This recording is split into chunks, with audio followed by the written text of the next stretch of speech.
que muchos siglos después aparece la teología. La teología solo se encarga de encontrar a Dios, ya sea hasta en el cuento de Caperucita, porque eso es teología, ¿verdad? El estudio de Dios.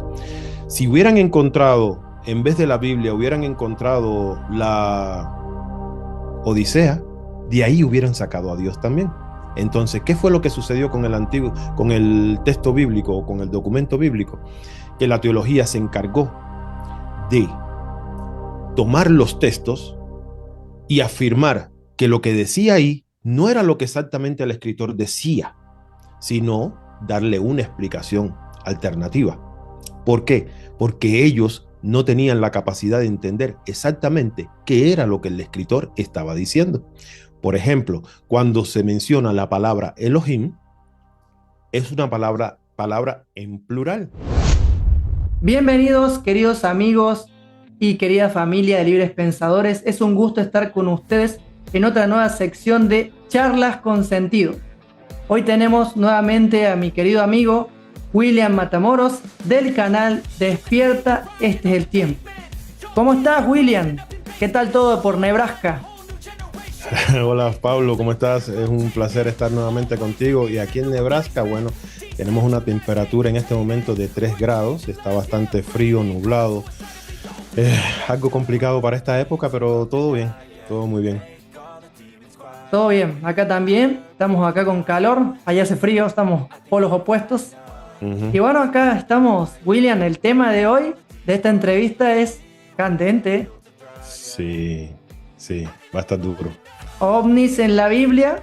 ¿Realidad o teoría de conspiración?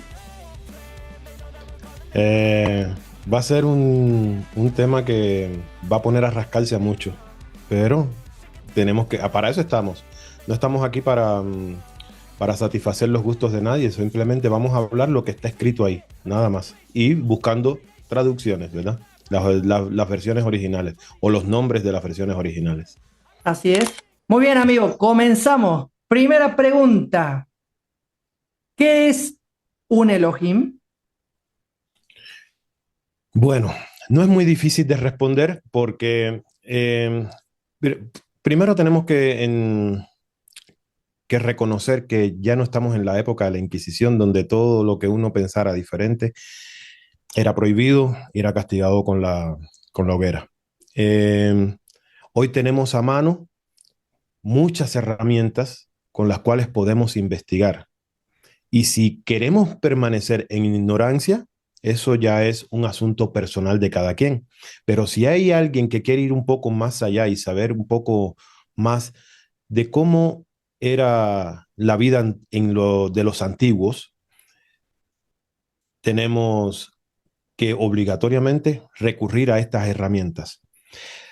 Primero, el libro que todos conocemos hoy como la Biblia, debemos entender de que fue un libro escrito en un idioma que nosotros aquí en Occidente no hablamos, no lo conocemos, fue escrito en un idioma antiguo y que en esa época era muy difícil, muy, pero muy difícil que alguien tuviera la capacidad de poder aprender a leer y escribir.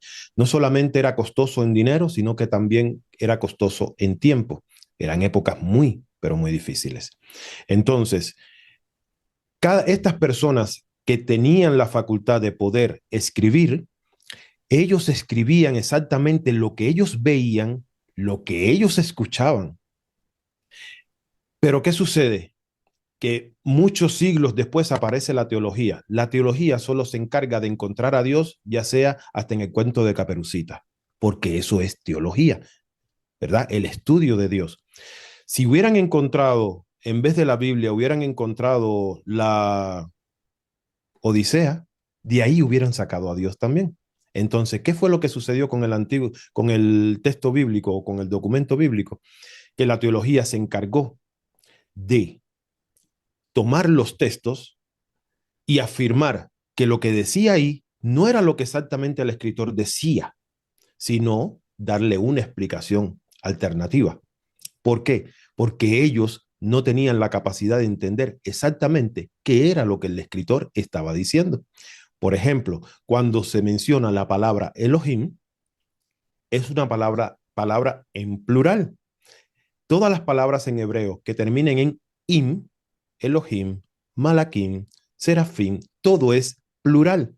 Entonces, al Dios de la Biblia, al llamado Dios único y verdadero, se le llama como Elohim.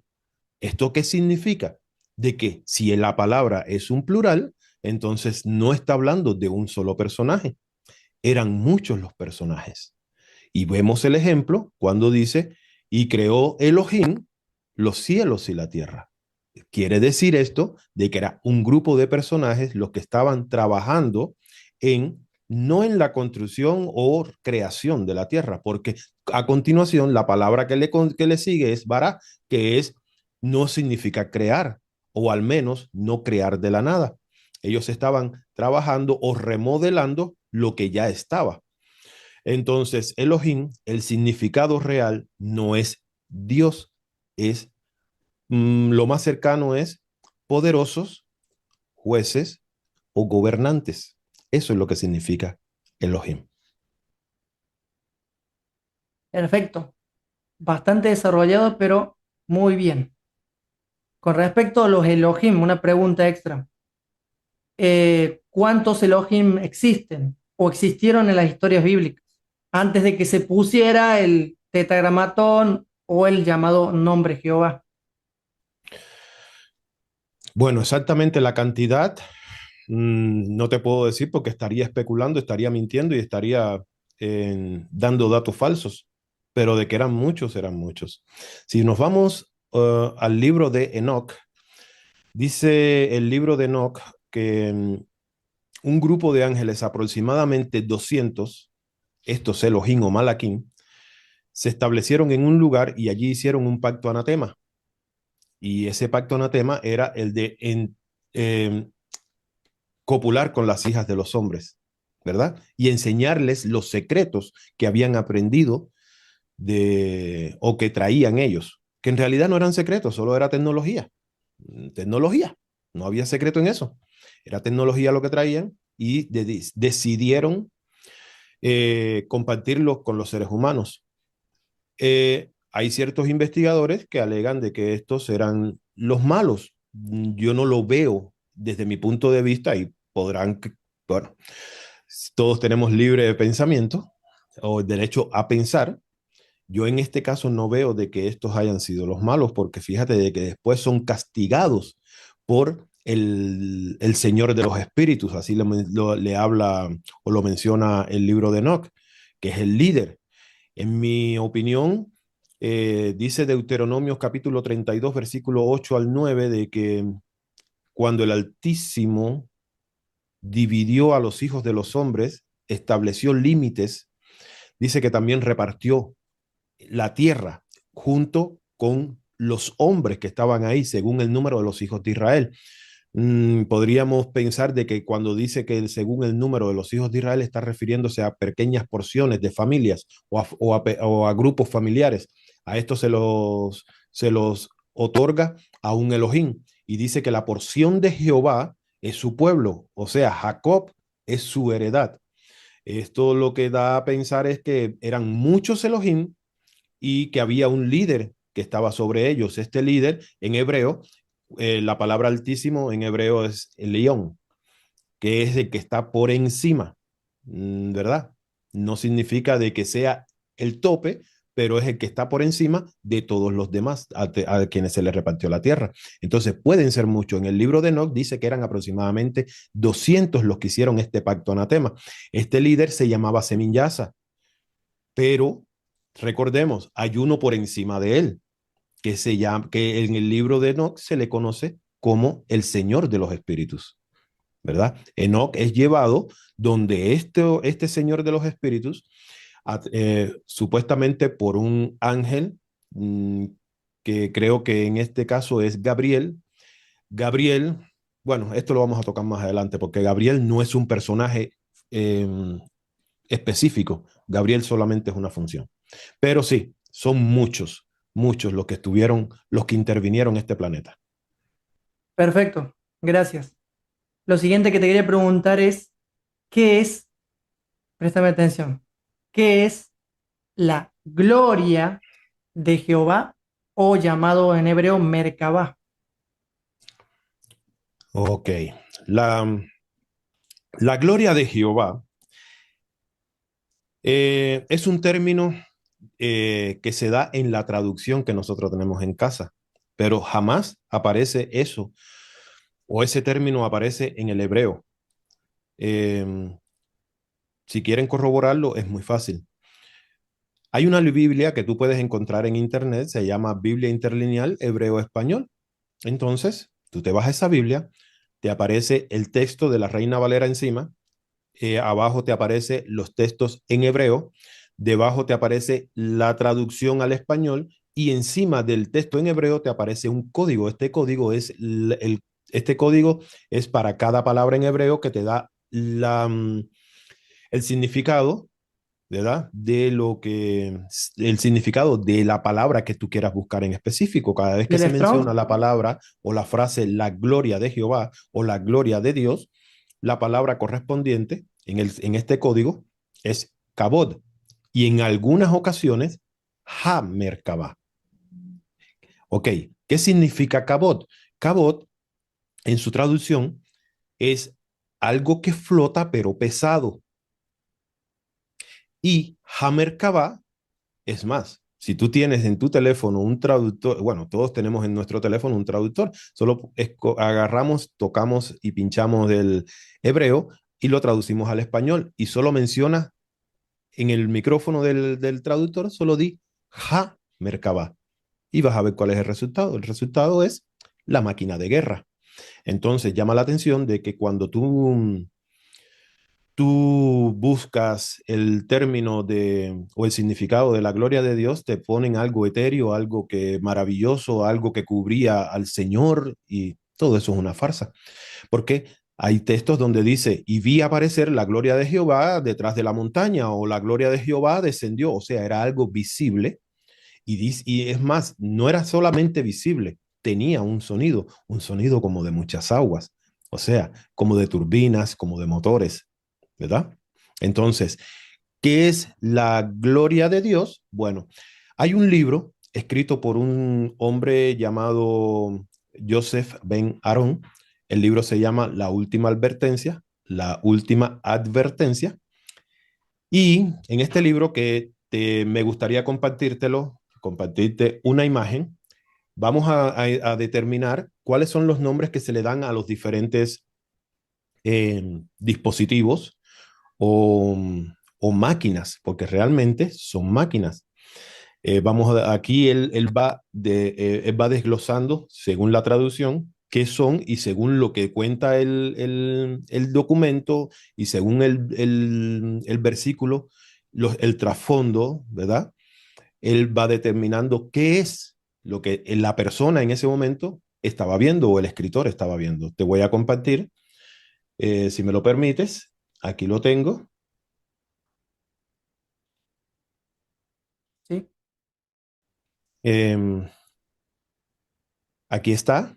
Está perfecto, se está bien. Bueno, Ha Merkabah. Dice que es el título del mismo nombre, que él lo determina como el reino de Dios o el carruaje de Dios o la gloria de Dios. Es la propiedad donde se encuentra el trono del Señor y que por ser único, la terminación in no implica como en los siguientes niveles, además de que muy contados hombres tuvieron la bendición de poder conocer o al menos ver el carruaje de Dios. Da una observación, dice, toda vez que actualmente nadie ha visto de manera física el carruaje del Señor y por respeto se le debe, no se representa de manera gráfica su imagen, ni siquiera semejante o simbólicamente. Entonces, voy a dejar de compartir esta parte. Eso es el kabot o la Hamerkabah o el Hamerkabah de Dios traducido malamente eh, como la gloria de Dios. Eso es la gloria de Dios. Una nave que posiblemente era una nave nodriza, porque de ella, si leemos el capítulo 1 de Ezequiel, vemos que de esta gloria se despliegan unos querubín, que después vamos a ver qué cosas son los querubín.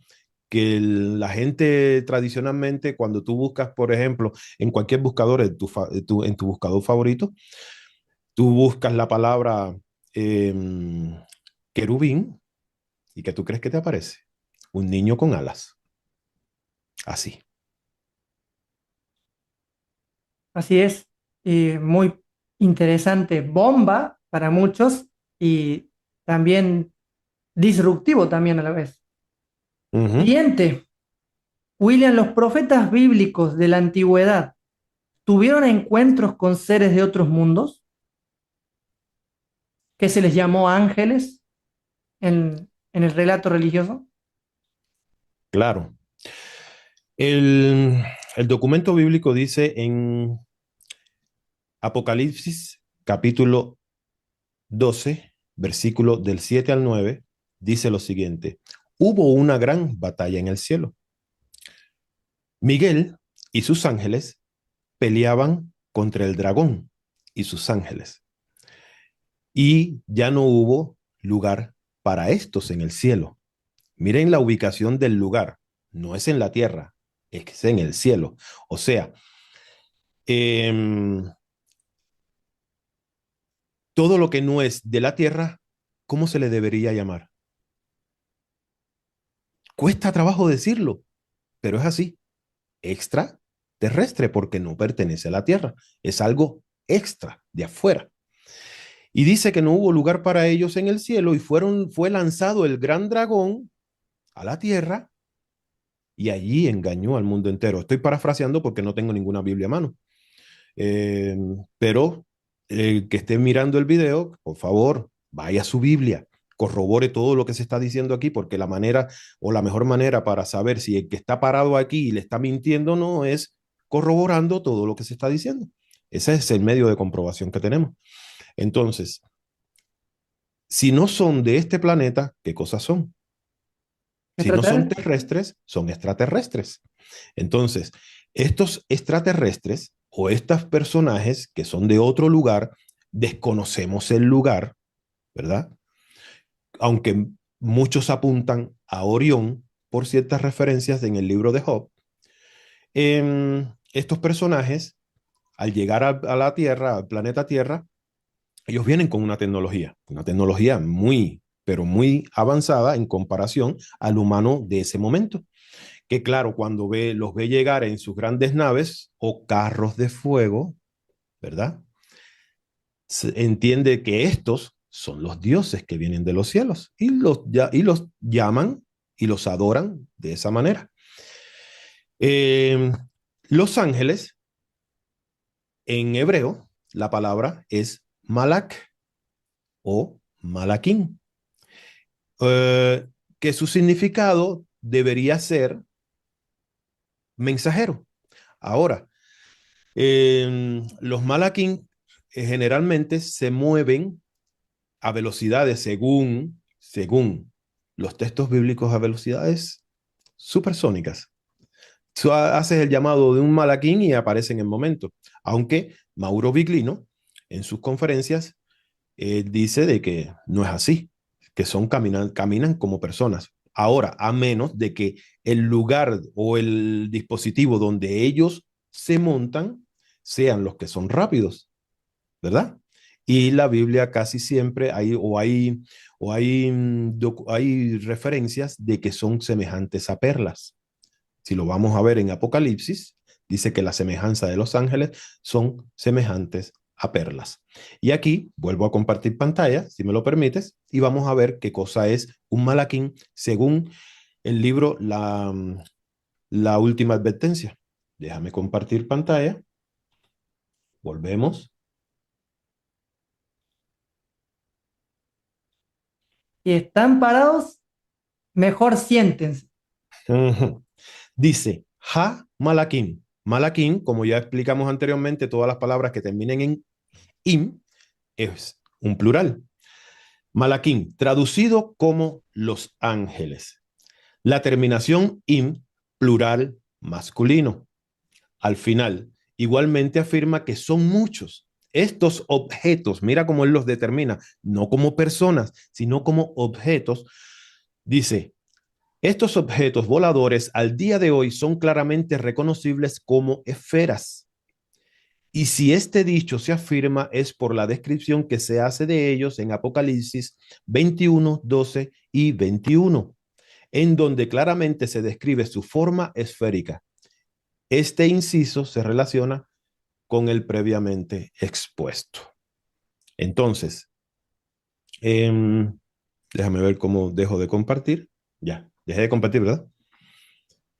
Entonces, claramente, los personajes bíblicos sí tuvieron encuentros con seres de otros mundos, llamados Malak o Malakim, por cuando eran muchos. Y uno de los ejemplos es cuando, y eran físicos. Eso es otra de las cosas. Hay un encuentro entre Gedeón era un asesino, o Josué, no sé cuál, si era con Gedeón o con Josué. Y cuando Josué lo ve, José se chorrea, o no Josué, exactamente. Josué fue, el ángel ¿verdad? de Jehová, se le Se aparece. encuentra con un ángel de Jehová y dice que era extremadamente terrible y acercarse a unos personajes de esto era tener la vida en peligro, ¿verdad? Entonces, Josué, que era, podría ser un símil hoy de un sicario, de uno de los sicarios del barrio, de cualquier barrio de Latinoamérica, eh, se chorrió cuando lo vio. Tuvo miedo. El tipo le tuvo que decir, no temas, no temas. Yo vengo de parte del Dios de Israel o el Dios Altísimo, no sé cómo le dice, ¿verdad? Entonces eran personajes totalmente físicos.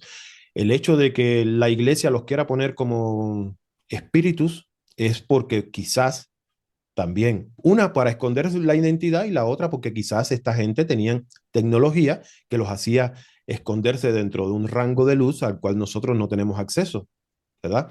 Debemos recordar de que fuimos manipulados genéticamente allá en Edén. Cuando se dice de que el Adán fue puesto a dormir y que de él sacaron a Eva, esto podría ser tema para otro programa, fuimos manipulados genéticamente. Allí nos limitaron en muchas cosas, nos limitaron en la visión, nos limitaron en el oído y nos limitaron también en nuestra cápsula de vida. Recordemos que los Adanes podrían vivir hasta más de 1000 años y poco a poco fueron reduciendo ese tiempo de vida gracias a esta manipulación genética y que fue corroborada en Génesis capítulo 3 o 6, versículo 3, creo, cuando Jehová dice, no contenderá mi espíritu contra el hombre, porque ciertamente él es carne, y a partir de ahora sus días serán 120 años. Hoy ya no son 120, andamos entre los 70 o 80 años, porque Aproximadamente hace 90 años puede vivir una persona. la Máximo. manipulación continúa. Entonces sí, eran personajes físicos y los profetas y los antiguos tuvieron contacto con ellos porque los llamados dioses, que no son dioses, compartieron con ellos su reinado ahí, ahí. ¿Hay malaquines buenos y hay malaquines malos? Bueno, todo depende desde el punto de vista donde se vea. Mm. Eh, Cuando dije hace un rato de Gabriel o Geberdenel, todos hemos pensado de que Gabriel es un personaje, ya, es un tipo que viene y forma religiones, porque casualmente aparece y crea una religión, la religión judaica. eh, Se le aparece supuestamente también el mismo Gabriel se le aparece a Zacarías y le anuncia el nacimiento de Juan el Bautista. Se le aparece a María y anuncia el nacimiento de Jesús el Cristo. Después se le aparece en el año 600 y pico, se le aparece a Mahoma y también crea otra religión. Entonces es el arquitecto de religiones, porque todos creemos de que es un mismo personaje, ¿verdad? Pero no, Geber Denel es aquel, su significado es aquel que hace la función de un él, de uno más grande. O sea, un mandadero, ¿me entiendes? Que hace en ese momento esa función de representar al que está por encima de él. O Como un sea, embajador. como un embajador. Ese es el representante. Si yo te digo, oye, si tú eres mi jefe y tú me mandas a otra empresa y me dices, da estas órdenes, es en esa empresa me tienen que respetar como si yo fuera tú, ¿verdad? Exactamente eso es un Geberdenel. Y esa función la podía hacer cualquiera, hasta un humano. Así como cualquier humano puede hacer la función de un Hasatán o un Satán, porque Hasatán o Satán no es un personaje, tampoco, es otra función. O un adjetivo también. Exacto. Entonces, si hay buenos o malos, solo es una función. Ya sabemos que hay un bando bueno, lo podemos leer en Apocalipsis 12, el bando de Miguel, que tampoco es un personaje, es otra función, o sea, algo o alguien que ejerce justicia, y el dragón, que tampoco es un personaje, es una organización. O sea, hay dos bandos de organizaciones. Una se llama Miguel o Justicia y la otra se llama el dragón. Entonces sí, hay de los dos bandos. Solo que cuando se presentan, dependiendo de la acción, es lo que vamos a saber si es bueno o es malo. ¿Tienes más referencias, ya sea bíblicas o evidencias que nos hablen de que un profeta fue abducido?